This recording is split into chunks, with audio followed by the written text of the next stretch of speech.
গুলশানের চামেলিতেই রয়েছে অনেকটা চমক। ইকবালের প্রায় সবগুলো ছবিতে অভিনয় করেছি আমি, জানি না এ ছবিতে আছি কিনা।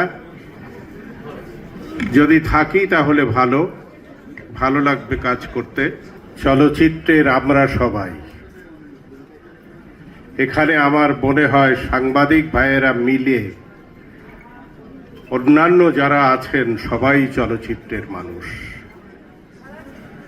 চলচ্চিত্রে দারুণ খরা, সেই খরার মধ্যে হঠাৎ শুনলাম হোটেল সোনারগাঁয়ে, বাংলাদেশের 1 নম্বর হোটেলে একটি ছবির মহরত হবে। ছবিটির নাম গুলশানের চামেলি। ছবিটির পরিচালক আমার ছোট ভাই ইকবাল। ইকবালের প্রায় সবগুলো ছবিতে অভিনয় করেছি আমি, জানি না এ ছবিতে আছি কিনা।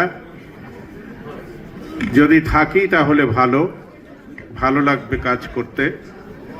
কয়েকটা দিন অন্তত চলচ্চিত্রের মানুষদের মধ্যে গল্প গুজব করে সময় কাটবে।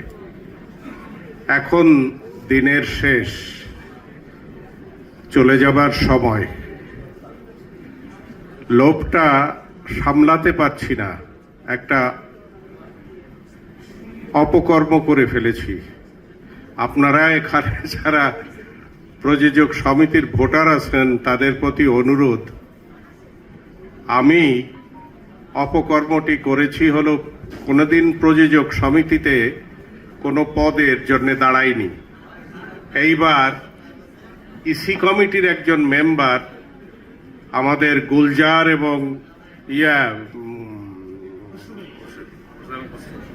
খোরশেদ আলম খসরু এবং শামসুল আলমের প্যানেল থেকে আমি একজন ইসি কমিটির মেম্বার হওয়ার জন্য দাঁড়িয়েছি। আপনারা আমাকে দয়া করে ভোটটা দেবেন, নিরাশ করবেন না। এই বয়সে আমাকে হতাশ করবেন না, কষ্ট দেবেন না। গুলশানের চামেলি, আমি গল্প জানি না, তবে আমি ডিরেক্টরকে জানি। ডিরেক্টর ইকবাল খারাপ গল্প নেবে না, খারাপ ছবি বানাবে না, এই ভরসা আমার সম্পূর্ণরূপে ইকবালের প্রতি আছে।